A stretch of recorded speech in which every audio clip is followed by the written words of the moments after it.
Good morning, सुप्रभात. कशा आहात मैत्रिणींनो? आजच्या दिवसाची सुरुवात ही आईसाहेबांच्या आशीर्वादाने झाली आहे.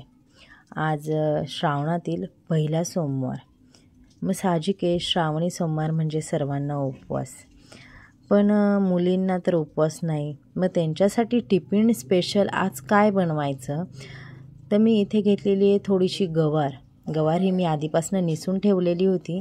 ती घेतली, स्वच्छ पाण्याने तिला धुवून घेतली. त्यानंतर मी कढई घेतली, कढईमध्ये तेल घातलं आणि त्यामध्ये कढीपत्ता घातला. आज मी काही स्पेशल नाही करणार, पण नॉर्मली मुलींना काय आवडतं आणि टिफिनला साहजिक आहे आता कोणी खायला नाही, मग तिच्यासाठी काय करता येईल. मग तेल घेऊन त्यामध्ये थोडासा टाकला कढीपत्ता, थोडंसं जिरं टाकलं आणि 2 मिरच्या मी तोडून टाकल्या आणि त्यामध्ये मी टाकलेले मीठ. आणि मीठ टाकल्यानंतर मी त्यामध्ये ॲड करते गवारी. आणि हे सगळं मी ॲड केल्यानंतर मी छान मिक्स करूनही घेणार आहे. पहा तुम्ही, मी तेलात टाकल्यावरती किती तडकनी हा तडका बसल्यासारखी वाफ सुटली होती. कारण की नॉर्मली मी तेलातच ही वाफळून घेणार आहे. आणि पहा आता मी झाकण ठेवलेलं आहे आणि झाकण मी 1 ते 2 मिनिटांनी लगेच काढून चेक करणार आहे झाली की नाही. झालेली नव्हती, मग मी पुन्हा एकदा झाकण ठेवून देणार आहे. मी खारी गवार करते हे तुमच्या लक्षात आलंच असेल, पण मी ती कशी करते हे तुम्ही आवर्जून पहा. त्यानंतर मी म्हटलं 5 मिनिट तर असे जाणारच आहे, मग म्हटलं उभं राहण्यापेक्षा आपलं पीठ मळायला घेऊया.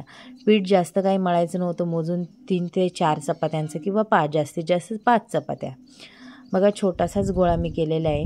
आणि इकडं मग पीठ मळून झाल्यानंतर मी चेक करते आपली गवारी, तर गवारी पूर्णपणे झालेली होती. पण झालेली होती गवारी, शिजलेली होती, पण मला जशी पाहिजे तशी व्हायला थोडासा टाईम पेंडिंग होता तिला. म्हणून मी 2 मिनटं तिला पुन्हा तशीच ठेवली आणि चपात्यांकडे लक्ष दिलं. आणि पहा तुम्ही, 2 मिनटानंतर माझी गवारी किती छान, अगदी कुरकुरीत, क्रंची बनलेली आहे आणि खायलासुद्धा एवढी टेस्टी लागते. मैत्रिणींनो, तुम्ही नक्की ट्राय करा. आणि तुम्हाला जर आवडली तर एक लाईक, कमेंट आणि शेअर करायला विसरू नका. पहा गवारी कशी झालेली आहे, एकदम कुरकुरीत.